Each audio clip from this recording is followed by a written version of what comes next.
नमस्कार, जय श्री कृष्णा।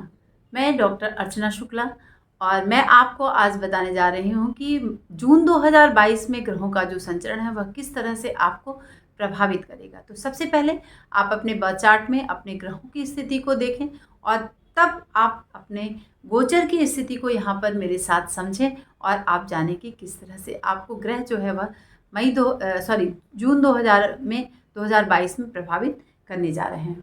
तो आज हम चर्चा करेंगे मिथुन लगन की। अगर आप मिथुन लगन और मिथुन राशि के जातक हैं तो आप हमारे इस बर्थ चार्ट को अंत तक देखें, हमारे इस वीडियो को अंत तक देखें जिससे कि आपको पूरी जानकारी मिल सके। ठीक है, तो सबसे जो इम्पोर्टेंट प्लैनेट होते हैं हमारे बर्थ चार्ट के, तो वही हमें चलाते हैं, वही हमें प्रभावित करते हैं। ठीक है, तो बहुत बारी हम बहुत कंफ्यूज से रहते हैं, अच्छा कौन सा ग्रह आ रहा है, क्या है, कैसे है। तो हमारा भाग्येश, हमारा पंचमेश और हमारा लग्नेश और हमारे कर्मेश की स्थिति बहुत पॉजिटिव होनी चाहिए। ठीक है, और प्लस तृतीयेश भी अच्छा होना चाहिए जिससे कि हम अपने कर्म को पराक्रम पूर्वक आगे बढ़ाते हुए अपने लक्ष्य को प्राप्त कर सकें। ठीक है, तो सबसे पहले हम यहाँ पर चर्चा करेंगे आपके शुभ प्लेनेट की। शुक्र और बुध मिथुन लगन और मिथुन राशि के यदि आप जातक हैं तो आपके लिए सबसे शुभ होता है मिथुन लगन। और 3 नंबर आपका लग्नेश होता है और बुध जो है वह आपके लग्नेश हैं और पूरी स्थिति, पूरा प्रभाव आपके व्यक्तित्व पर बुध का होता है। तो यह है आपका लग्नेश बुध मिथुन। ठीक है, और शुक्र आपके पंचम भाव के स्वामी है और शनि आपके नवम भाव के स्वामी है। क्योंकि शुक्र बुध को ही क्यों शुभ माना है लग्न में। ठीक है, शुक्र आपका पंचम है और बुध चूंकि केंद्र, दोनों केंद्र का स्वामी है और शुक्र आपके पंचमेश है, इनकी मूल त्रिकोण जो राशि है वह आपके पंचम में आ रही है। और शनि भी आपके शुभ और सामान्य स्थिति हम शनि को देंगे। ठीक है, मंगल, गुरु और सूर्य ये 3 ग्रह आपके लिए शुभ नहीं होते हैं, इसको दिमाग में आप रख लीजिए। जब हम लग्न की चर्चा करेंगे तो आप अपने बर्थ चार्ट में एक बार देख लें कि मंगल, गुरु और शुक्र, सूर्य, मंगल, गुरु और सूर्य, आप देखिए कि मंगल जो है वह आपके एकादश भाव का स्वामी है। शुक्र सूर्य जो है वह आपके तृतीय भाव का स्वामी है और सूर्य, गुरु और मंगल, गुरु आपके सप्तम भाव का यहाँ पर स्वामी है, कर्म क्षेत्र का भी स्वामी है। तो आपको शुभ अशुभ का ज्ञान हो गया और अब आपको मैं बताऊंगी कि जो ग्रह संचरण कर रहे हैं वो किस तरह से आपको प्रभावित करें। आप देखिए कि सारे ग्रह इस तरफ से हैं। ठीक है, सारे ग्रह आपके बर्थ चार्ट के बाएं तरफ विद्यमान है, सिर्फ केतु छोड़ के। अब आपका जो भाग्येश लग्नेश की स्थिति क्या है, लग्नेश आपके व्यय भाव में चला गया है। 25 अप्रैल से लेकर 2 जुलाई तक वह वृषभ राशि में ही रहेगा और इस दौरान 10 मई से वक्री होगा, फिर 3 जून तक, 14 मई से 3 जून तक को मार्गी हो जाएगा, अस्त रहेगा।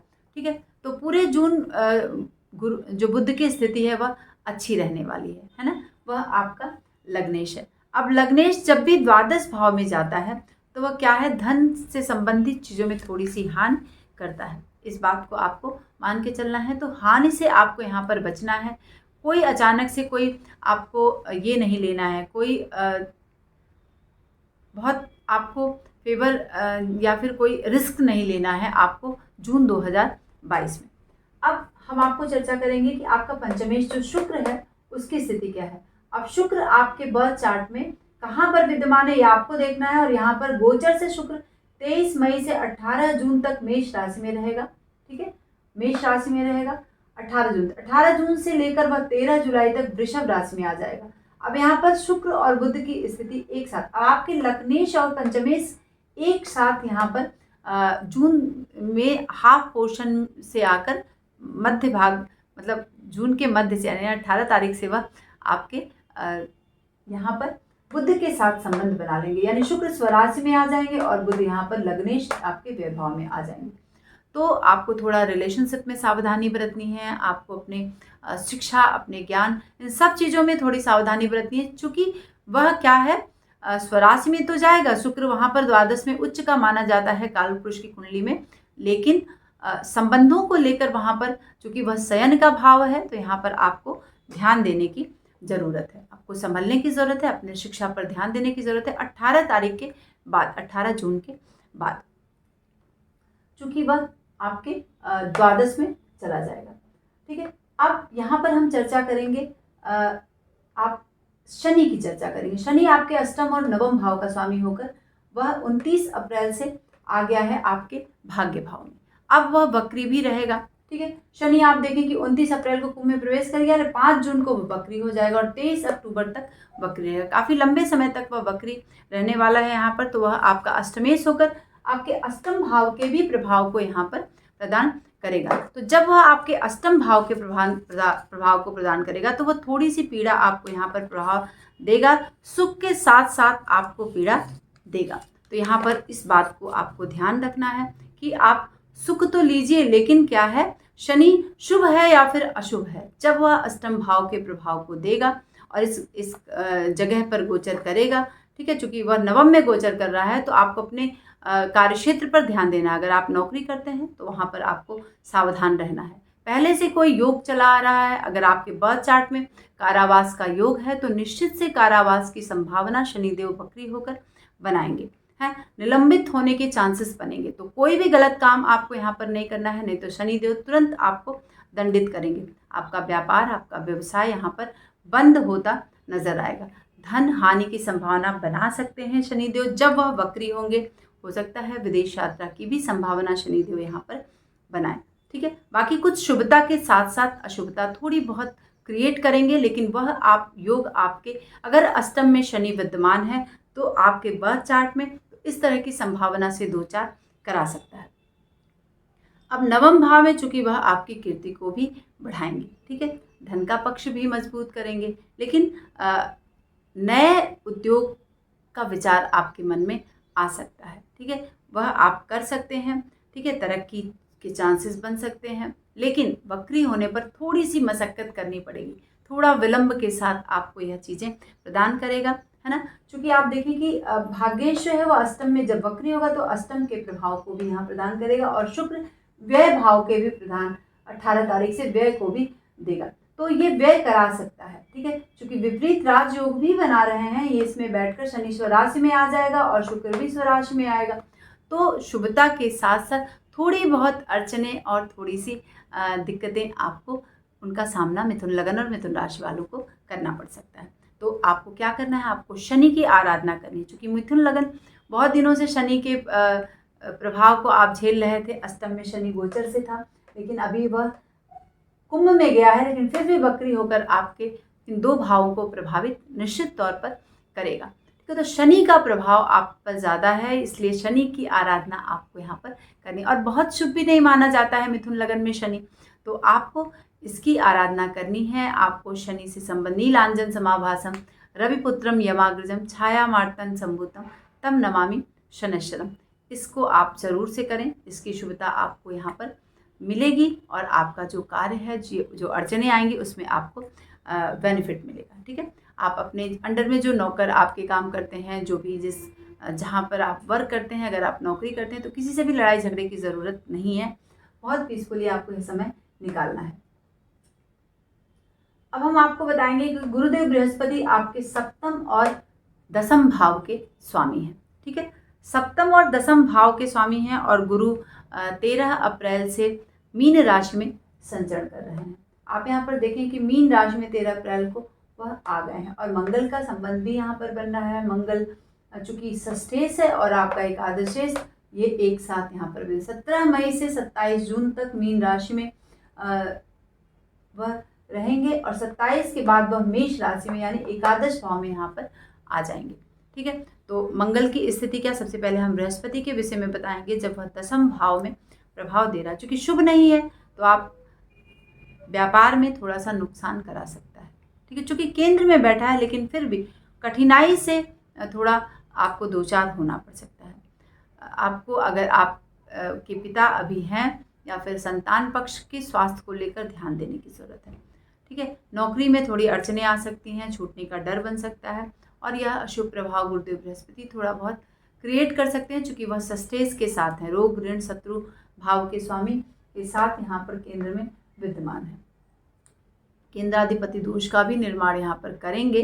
ठीक है, तो ये स्थिति आपको थोड़ा सा कर सकते हैं, चूँकि स्वराशि में है इसलिए वह ज़्यादा बुरा न करके, लेकिन फिर भी आपको उलझाएंगे जरूर गुरुदेव बृहस्पति। मंगल का संबंध यहाँ पर देखिए आपका बन रहा है, और मंगल क्या है, मंगल जब दशम भाव के सब में प्रभाव डालते हैं तो आपको सफलता तो आपको देंगे, लेकिन उत्साह और सामर्थ्य भी आपकी यहाँ पर बढ़ाएंगे। वरिष्ठों से थोड़ा झगड़ा हो सकता है, आलस्य को बिल्कुल से त्याग दें, आएगा आलस्य। ठीक है, संतान को कष्ट थोड़ा सा, बीमारी, स्वास्थ्य, इन सब थोड़ा बहुत ये सब चीज़ें लगेंगी, है ना। इस वजह से आपका जो मन है वह काम में नहीं लगेगा।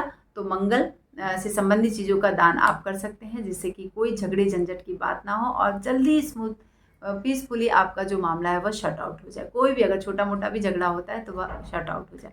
ठीक, तो ये बातें आपको यहाँ पर ध्यान देने की है। अब हम आपको बताएंगे कि सूर्य क्या है। सूर्य आपके तृतीय भाव का स्वामी, आपके लग्न में यहाँ पर बैठेगा।